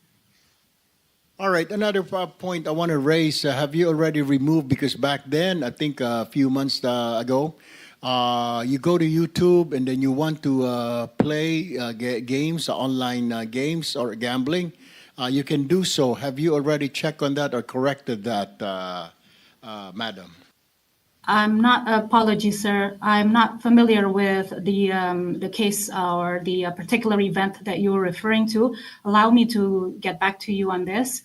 As mentioned before, we have a very open communication line with CICC on this. In the past, whenever they've sent us requests, we will work through these pieces of content and dialogue with them, and we will be responsive, sir. What about advertisements? Do you YouTube still allow advertisements in the platform, or even Google? Do you still have those? I mean, advertisements for online gambling or gaming? Yes, sir. As mentioned, we only support gambling advertising and require that advertisers strictly abide by the local gambling laws and industry standards in the Philippines, including displaying information about responsible gambling. And again, we do not allow gambling advertisers to target minors. And in the Philippines, we do not allow gambling advertisement to be served to any users below 21. Additionally, we require gambling advertisers, as I mentioned, to be certified, and this certification process includes the certification as an online gambling operator duly licensed by PACOR or other authorized licensors. And we require the license to be submitted before we allow an entity to run any gambling ads. And also to ensure that the license is valid, we have reviewers that cross-reference the license submitted by the potential advertiser with the official list from PACOR as published in its website, sir. We have a lot of illegal online sites here in the country, number one of which is the 1xBet. I don't know if you monitor that site, which is very illegal, and it hasn't registered with our PAGCOR here. Do you have a vetting process on to choose which commercials will be shown from online gaming companies or firms? How would you know that they're legitimate, they're under PAGCOR, they're under license, or not? Do you have that regulation or policy or standard operating procedure? For advertisers, sir, as mentioned before, we have reviewers that cross-reference the license submitted by the potential advertiser with the official list from PAGCOR. So we do have that process already, sir. Mr. Chair? Yes, before anything else, I've been Senator Ontiveros. I have one question for the lady. Right now, my staff just opened YouTube, and 1xBet on his account, and even tells you how to bet, what to bet, how to register and make deposit on 1xBet, MelBet 2025, start betting 1xBet. So I don't think so. You have a process of making sure that your clients there or that you're taking in right now are legitimate gambling sites, because 1xBet, like I've said, this is illegal. It hasn't registered with the Philippine Amusement Gaming Corporation, madam. Yes, sir. So this is definitely is not in compliance of our system. And we use a combination of automated and human evaluation and to detect and remove ads which violate our policies and are harmful to users and overall Google Ads ecosystem. And our enforcement technologies also use algorithm and machine learning modeled on human reviewers' decisions. So the policy violating content, once it is made aware by us, we will act upon it, sir, if it's further flagged. Please allow me to also. Mr. Chair? Mr. Chair. I think you need to close your, there, okay. Mr. Chair, I just wanted to, if I observed correctly, I think maybe Attorney Paraiso would like to interject to something that Google was saying earlier, if I'm not mistaken, Mr. Chair. With the permission of the chair. Go ahead, Attorney Paraiso. Mr. Chair, yes, we do have, prior to this committee hearing, we have a relationship and we have an understanding with YouTube. However, as of recent, and with the departure of one of their government representatives with CICC and the ICT, we observed difficulty when it comes to the request for takedowns, especially with influencers promoting illegal gambling sites, because you have to distinguish promoting a gambling site is different from influencers promoting these sites. So as you've observed, CICC has been going after both, Mr. Chair. So in fact, we have a request pending for 2 months now for one very famous influencer promoting still illegal gambling sites, Mr. Chair. Just noticing, Mr. Chair, 2 months is a long time. Kung government agency ang nagre-request o nagde-demand, 2 months is a long time to wait for a positive response from a private sector stakeholder. For the record, Mr. Chair. Can you answer that? The representative from Google, I mean, the CICC has a request for takedowns for 2 months now, and you haven't done anything, Google representative or official.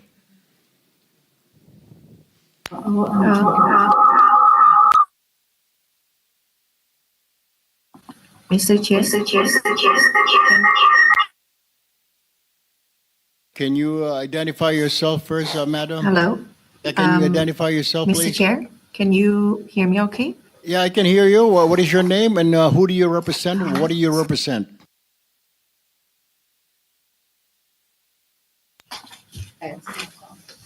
Mr. Chair, can you hear me okay now?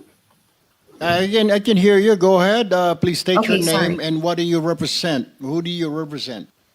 Yes, I'm Anne, part of the Government Affairs and Public Policy. Thank you so much for the invitation. Apologies for a bit of technical issues, but we managed to fix it. And then we had a meeting with CICC, and we apologize for the lapse in the change of our personnel, but we will get back to you. Actually, we are already in touch with the CICC team, but regarding that specific request, please allow us to also look at the report. And then we can connect with the CICC to check on the request and its status. And then, yeah, thank you for bringing us to this to our attention. And we, Mr. Chair, is holding the operators accountable for access, advertising, player protection, and more importantly, in empowering regulators and the internet service providers to block illegal sites at the internet level. Kapag hindi po natin ginawa ito, wala pong mangyayari. Madam Pagcor, ang itatanong po namin sa inyo, nag-comply na po yung e-wallets with that delinking. What concrete measures are you now undertaking to regulate the illegal or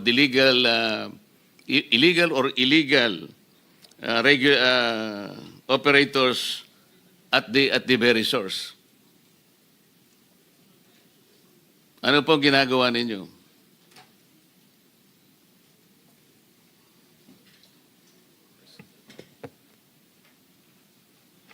Your Honor, may I seek clarification on the meaning of at the very source? Ang source po talaga, di ba, yung nasabi ko na to nung una pa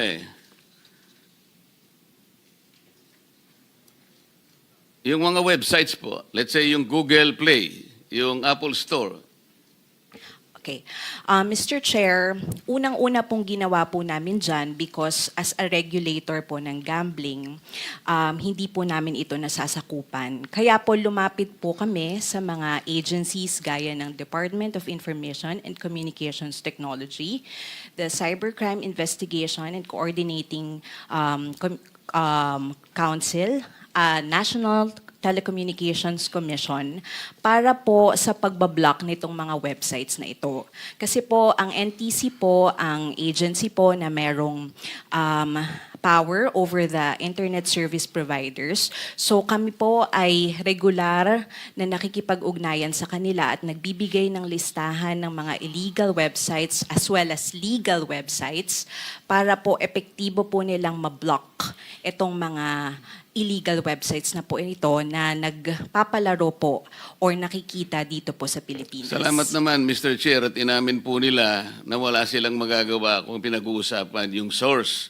Kasi po, yung gambling platforms are still freely accessible kahit nasa simple Google search or Facebook ad na dapat sana nare-regulate. Ito po ang malinaw, Mr. Chair, na hindi nyo mare-regulate ito. Hahanap po kayo ng tulong either sa DICT o sa NTC in blocking access. Hindi po ba, lalo na sa mga unlicensed. Ngayon, doon pupunta talaga rito. Ngayon, is the NTC or the DICT talagang nasa posisyon ba na gawin ito? Siguro, mapupunta na tayo doon sa pagtatanong, what is DICT or NTC doing or role in blocking access to unlicensed online gambling websites and apps? Kasi doon lang po ang gagawin ninyo. Doon lang kayo makakapunta. Yun lang ang makakatulong sa inyo. So we will not be able to do this unless you go and ask for the help of the DICT and the NTC. And how fast, for example, can the NTC or the DICT implement a takedown or blocking orders from PAGCOR or DOJ? Kunwari, nag-flag ang DOJ. How fast can that takedown be implemented, Mr. Chair? I think the CICC should be the right agency that we have to ask for. They're under the DICT. So how can the CICC, Mr. Chair, do that? For example, how fast can you implement the takedown or blocking orders once PAGCOR or the DOJ make the plug? With the permission of the chair, Mr. Chair. Go ahead. Mr. Chair, it's within 24 to 48 hours after we receive a complaint and verified complaint. For example, in the case po ng PAGCOR po, no, humihingi ho tayo na certification kasi sila ho yung regulators ng mga legal na websites. Outside those legal websites, hihingi ho sila ng tulong ho sa DICT, CICC at NTC para i-block ho to within 24 to 48 hours. So, na-block naman ho natin tong sites na to within our Philippine jurisdiction po, Mr. Chair. So, Mr. Chair, the CICC is in a position to take down or block in 24 hours? Correct, Mr. Chair. Yung pag-websites po, Mr. Chair. Are there penalties or sanctions for internet service providers if they fail to comply? Yes, Mr. Chair. The NTC, being the regulators of these internet service providers and as well as mobile network operators, have jurisdiction and regulation powers over them and can penalize them for non-compliance. And what are these penalties? They range from fines po to the revocation of the licenses of these ISPs and mobile network operators. Meron ba, Mr. Chair, na capability ang DICT or the NTC? Meron siyang capability to block? Meron ba siyang tools? Right now, Mr. Chair, we are happy to inform you that we have successfully blocked more than 10,000 sites, illegal gambling sites, Mr. Chair. So we have the tools, Mr. Chair. So, masasabi nyo, Mr. Chair, na talagang meron kayong capability, meron kayong tools, either to block or monitor yung legal at saka to block and take down the illegals? Mr. Chair, as to blocking, we have the capabilities. As to the monitoring, that's where we would encounter some challenges, especially the automation of that monitoring system, Mr. Chair. Are you sure na merong blocking capability? Yun ang importante, lalo na yung illegal. You have more than, let's say, 7,000 illegal gambling sites, gambling platforms. Talaga bang merong tools to block them? Mr. Chair, we have what we call the protective DNS or domain name server, Mr. Chair, that can block these sites within the Philippine jurisdiction. Bigyan ko lang ho ng konteksto. Pag nasa loob ho natin, papablock natin doon sa mga mobile network operators natin, sa mga ISPs natin, doon sa jurisdiction ho natin. Pero outside our country, or kung halimbawa po, gumamit ho ng VPNs, makikita nyo pa rin ho itong mga sites na to, Mr. Chair. Kaya nga, yung sinasabi mo, Philippine jurisdiction, paano yung offshore servers? Wala tayong jurisdictions. Can you regulate them? Definitely not, Mr. Chair. We don't have Kaya nga, ang pinag-uusapan natin, tools. Kanina, you're very, very confident na sinasabi mo, kaya nating i-block or take down the illegal sites. Gumamit sila offshore. Paano ang gagawin natin yan? Yun ang marami. Dito lamang sa binigay sa akin na listahan ng mga beneficial owners, there are foreign sounding names here. Hindi ko nga alam kung they have complied with the first 40% equity requirement based on our laws. Mr. Chair, para lang ho maging klaro yung explanation natin. Even if they're foreign or the back end or yung mga signal is coming from abroad, pag blinak ho natin dito, yun ho yung keyword ibablock natin na makita naman kababayan natin na nag-access through the mobile network operators or ng mga ISP or internet service providers ho natin. Pero ho, pag ang tinatanong nyo ho is kung na-take down or na-down ho natin yung site, hindi ho natin na-down yung site. Wala ho tayong capability nga ho. Kaya nga, don't you think that we should have that capability? We should have acquired such a system. Mr. Chair, I think mahabang ko pa sa pinto regarding jurisdiction din ho. Kasi halimbawa ho, ang mga kumpanyang ito na located sa ibang bansa, nakarehistro sa ibang bansa. Gaya na ho ng isang illegal gambling website dito ho sa atin, nakaregister ho sa pwede siya maglisensya, mag-provide ng internet gaming sa ibang bansa. So, it's also a matter of jurisdiction. If, Mr. Chair, to answer the question squarely, if you are asking if we should acquire that capability, I would agree, Mr. Chair, we should acquire that capability, Mr. Senator Chair. Marcoleta, let me just interfere there. Yung sinasabi namin dito, yung isang prime example, yung 1xBet, napakalaking advertiser. Akala ko legit. Lahat ng mga tao akala legit itong 1xBet na gamit pa isang basketball tournament. Eh yung pala illegal. Mabuti nilang tinake down nila because after the committee informed them, sumunod naman, tinake down and they were informed na kailangan magparehistro muna sila sa PAGCOR, which they haven't done yet so far. So paano ito? Tuloy-tuloy itong operation ng 1xBet. Ano ang plano rito? Anong gagawin natin dito? Mr. Chair, I already have a report that we have taken down 3 sites of 1xBet. Nag-comply na ho yung mga mobile network operators natin since September 12 of the itong taon na ho na to. Na-monitor natin, nag-comply ho yung mga mobile network operators ho natin. So again, dito sa ating jurisdiction, dito sa Pilipinas, hindi na ho dapat sila nakikita ng ating mga kababayan unless gumamit ho sila ng VPN. Ngayon, Interjection, Mr. Chair, with the indulgence of Senator Marcoleta. Salamat, Mr. Chair. Yun nga po, so kapag gumamit sila ng VPN, na gagana pa rin yung website sa ngayon? Tama po, Madam Chair. So that's why kailangan natin yung sinasabi niyong teknolohiyang yon. In the same way na nung pinag-usapan yung VPN dyan sa ating national grid, sinabi na kailangan natin yung teknolohiya i-override yon in effect para proteksyonan yung kuryente natin sa Pilipinas. In the same way, kapag yung mga foreign-owned na entities na yan, online gambling operators, gumamit ng VPN, we need the capacity here in country para proteksyonan yung ating mga kababayan from the effects lalo na of gambling addiction. We need the technology for that capacity. Yes, Mr. Chair, the capability to override those VPNs would help a lot, not only with illegal gambling, but also OSA-XISAM cases, scam cases po. Marami hong magagawa sana yung capability na ganun, Madam. Salamat, Mr. Chair. Senator Marcoleta. Thank you, Mr. Chair. Inamin mo kanina na kailangan natin talagang magkaroon ng capability, magkaroon ng tools para sa ganun either to monitor or take down or block, lalo na yung illegal gambling sites. Ang totoo niyan, ang PAGCOR naman, hindi naman kumikita dyan sa mga illegals na yan, hindi ba? So, dapat talaga meron tayong capability. What does it take to get that capability? Yung tools, yung system. Para wala na tayong pag-uusapan because there are only 2 options here. Ayaw naman ni Chair na totally ban dahil hindi naman kikita yung PAGCOR. Alam naman natin kahit papano yung PAGCOR nakakatulong sa maraming ahensya ng ating pamahalaan. Let's not debate with that. Ang ating problema talaga, kahit na legal o illegal, yung social ills nandyan talaga. Yun ang ating problema.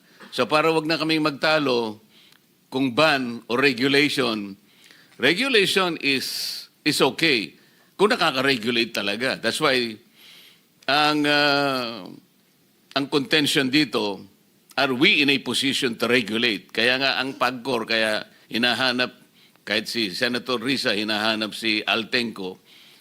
Ako rin na hinahanap ko talaga siya dahil siya yung bida rito, siya pa yung wala.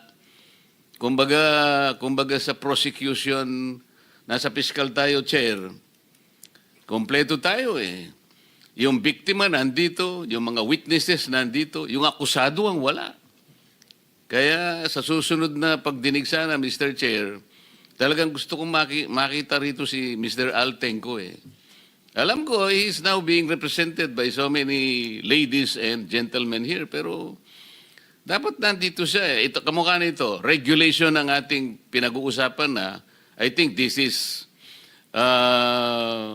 the more practical way to monitor, siguro.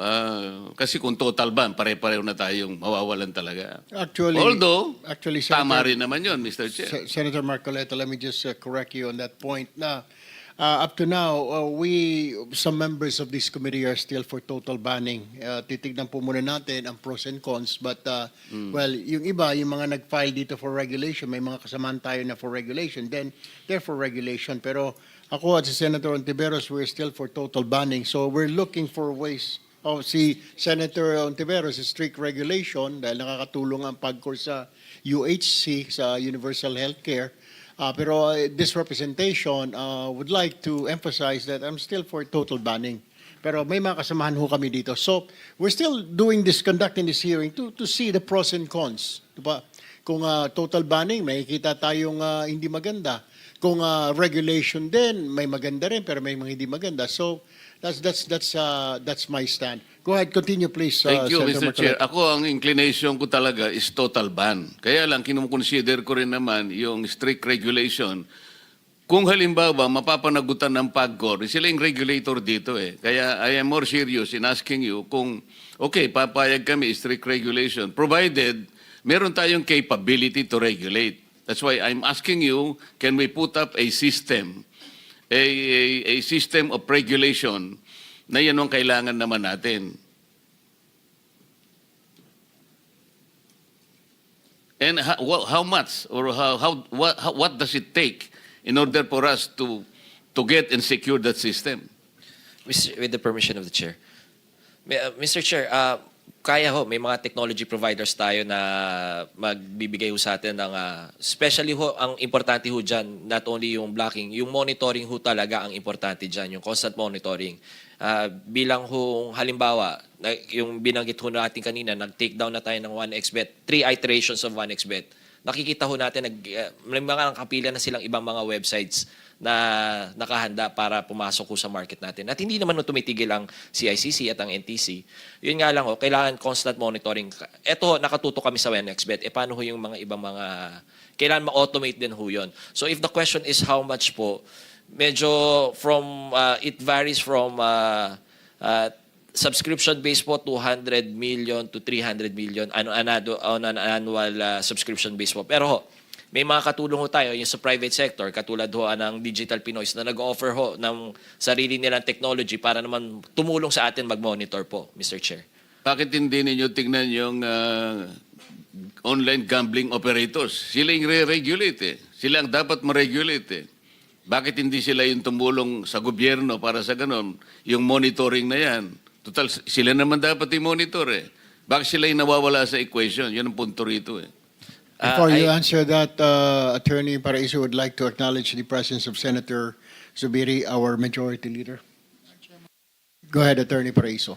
Tama ho, Mr. I would subscribe to that idea kasi natutulungan din ho natin sila na imbis na pumunta ho doon sa mga illegal na websites, pupunta ho talaga doon sa mga regulated ho ng PAGCOR kung saan ho, namomonitor nila, especially with the KYC or Know Your Client, hindi ho makakapasok yung mga bata at hindi ho naloloko yung ating mga kababayan doon sa mga results ng mga casinos or online casinos na yan, Mr. Chair.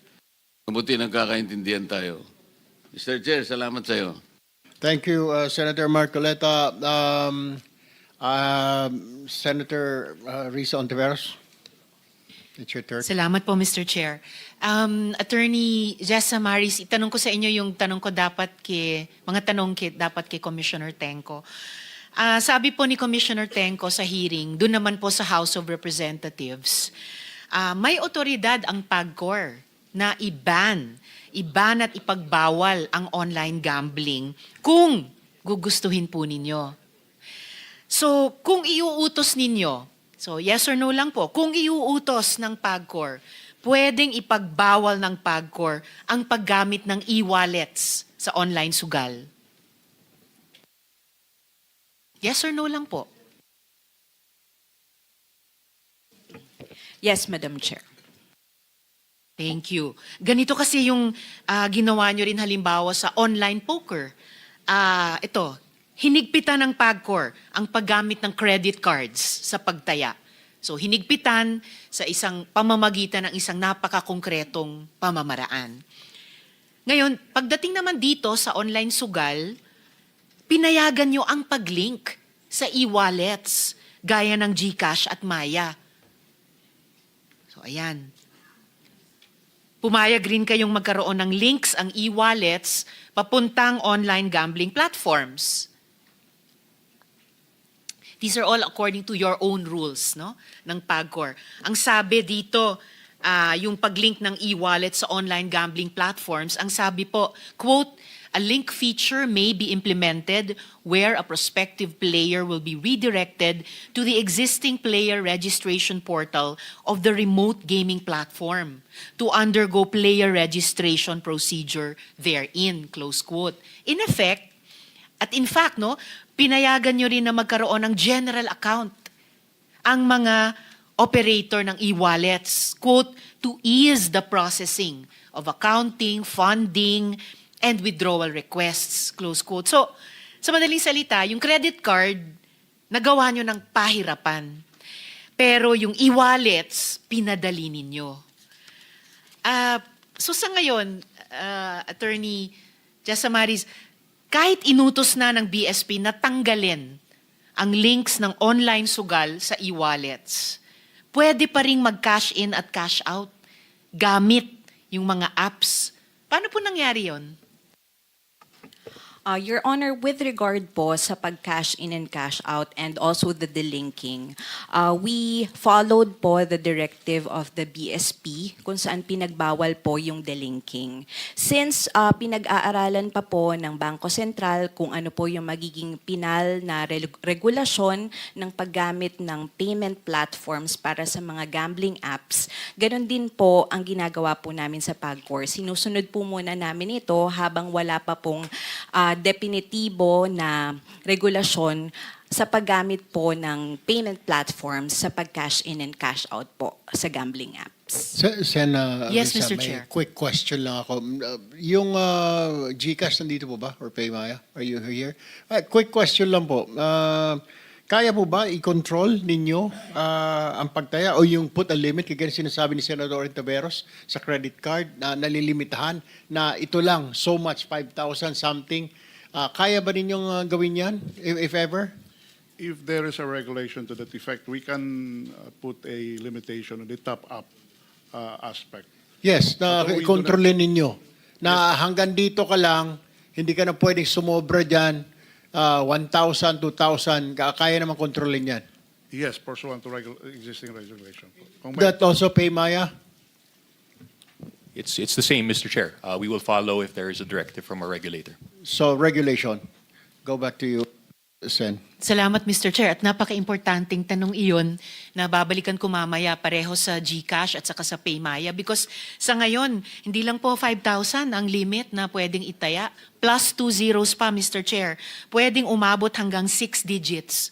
500,000 pesos. Pambihira, nakakalula po. So talagang marami po tayong hihingiin na compliances po mula sa GCash at saka Maya.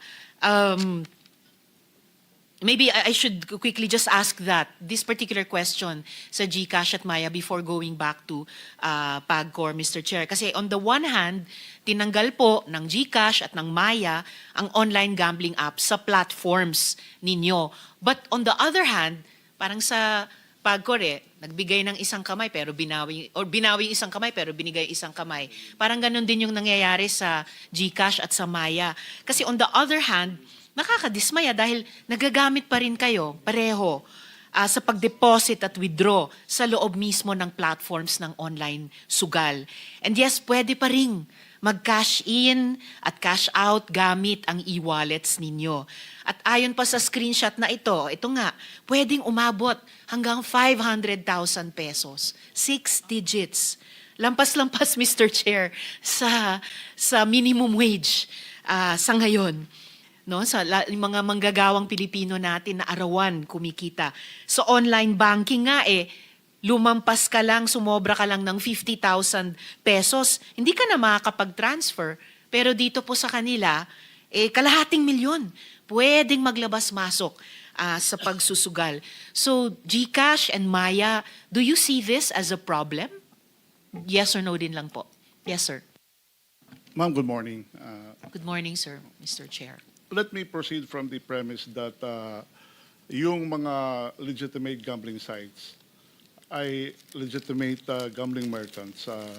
Hindi po namin pwedeng i-discriminate kasi Sir, actually at nasabi na rin po ito kanina ni na Chair, panipis ng panipis yung pag-distinguish namin between legal and illegal gambling sites kasi papunta talaga kami at least sa strict regulation, if not more, gaya ng sinabi ni Chair. So for now po, bago ko lang mabalikan yung PAGCOR within my time, just a yes or no po, do you see this as a problem na pwede pong magtaya ang isang kababayan natin ng hanggang 50,000 pesos sa online gambling gamit ang e-wallet ninyo? Ma'am, yung bets ng mga